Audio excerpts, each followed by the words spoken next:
Now let's Yep. go to. I have a question for you regarding James Comey and his little text message from a day and a half ago. And now he is being asked questions from the Secret Service about whether Yep. or not he knew what he was looking at, if he had anything to do with what he was looking at. But let's talk about Mr. Comey, what you think about him selling seashells by the seashore. Well, so first of all, what he got questioned about, I look at the fault on both sides here. A lot of this is posturing. What he got questioned about by the Secret Service, which I Mhm. think was definitely posturing, was because he wasn't the first one to come up with this term. It's been going around the internet on social media, which is simply four numbers: 8647, which means 86 meaning um, fire or get rid of or terminate, but not in a Terminate. violent Let's way. be let's Yeah. be clear. It means 86. It's known. 86, it means stopping something. I mean, you could look up the definition. It's a common term. Okay. So Yeah. 86 Yeah. and 47 is the name of the number of the presidency. He wasn't the Mhm. one that came up with that. But on the other hand, he was dumb. If he shouldn't be even getting near that line. Yeah. Comey's Yeah. He smart should. enough to know that he could be getting it. I mean, they're looking for reasons to make that guy's life miserable simply because he wasn't. He pushed back on the president when he was the head of the FBI during the Trump's first administration. Trump didn't like that. He holds grudges, never lets them go. So you got to be careful what you're doing. It was idiotic. It was idiotic. Come on. The But guy he wasn't was the calling for head.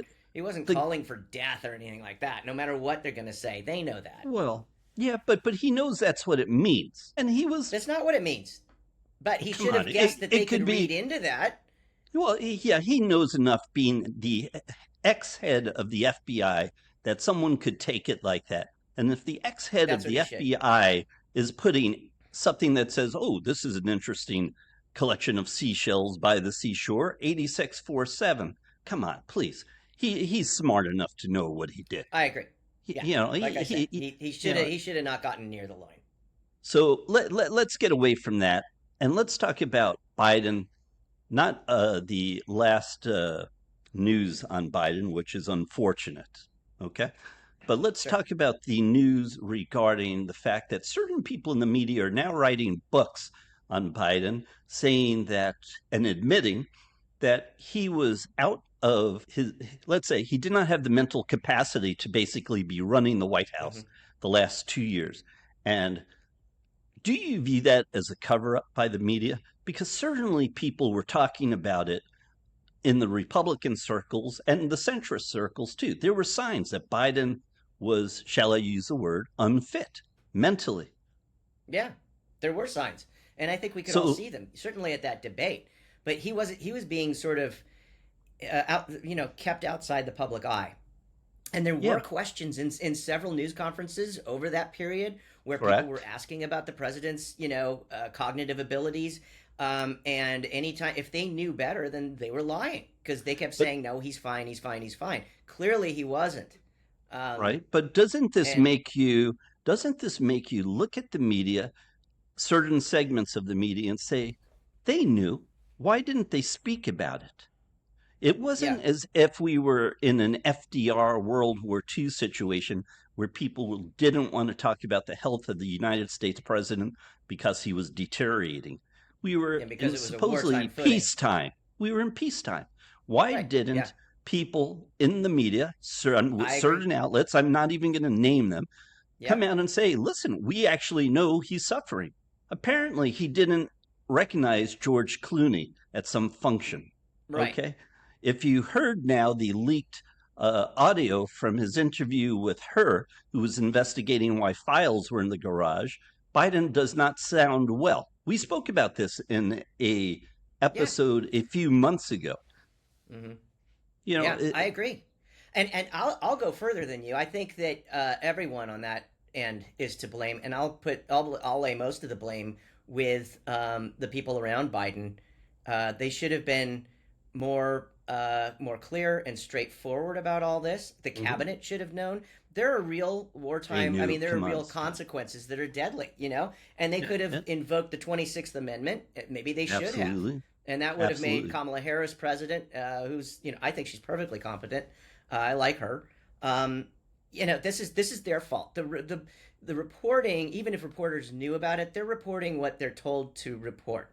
And as we can see plain as day right now, they don't want to cross certain lines if they feel like they're, you know, doing. I mean, investigative journalism is a shadow of what it once was. There's no more All the President's Right. Men until these regimes end, and then everybody who is around them starts writing their tell-alls about it so they can cash out.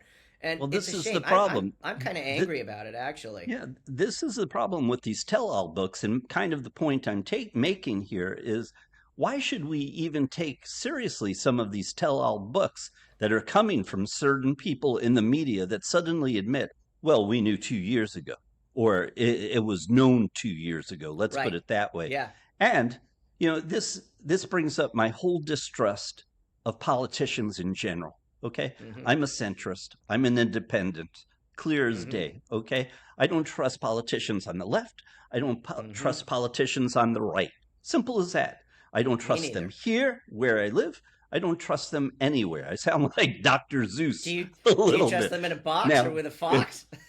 now exactly. But you know where I do trust them a little bit is Singapore, because Singapore had a very Yes. famous leader named Yes. who? Lee Kuan Yew, who basically set up a system. He was a believer in democracy, but fairly hardline form of democracy in the beginning, as he built his nation and created basically a non-aligned nation that made sure the politicians were paid very well so they Mm-hmm. couldn't and wouldn't become corrupt. The Correct. people have transparency with their politicians in Singapore, and Singapore is continuously, annually voted one of the least corrupt places in the world to do Yeah. business. They Okay? have a great And there's a airport too. reason for that. Scott Galloway talks about this quite frequently, and I think he has a great idea there. I think Singapore has a great idea there. He gives them all the credit for it, where basically his posture is, why not just, these people are all going to cash out at some point anyway. They're going to make millions more. They can still do that.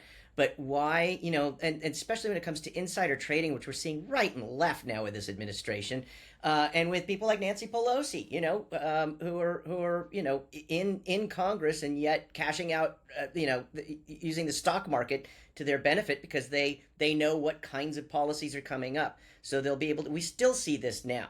So Yeah. why not pay Again, the both president? both Here, we'll give sides you of the aisle. we'll give you 10 million. This is Scott Galloway. We'll give you $10 million for your 4-year term under one condition: if there is any sniff of impropriety, Let the then people you're out. know who. And the same Let the thing with people. people who are also elected into any part of Congress or the Let the people. Supreme Court. Excuse me, Mr. Sumner. Let the people know who Scott Calloway Galloway, is. Galloway. Scott Galloway. Excuse me. Who is Scott Galloway? Just for the listeners' Oh, sake.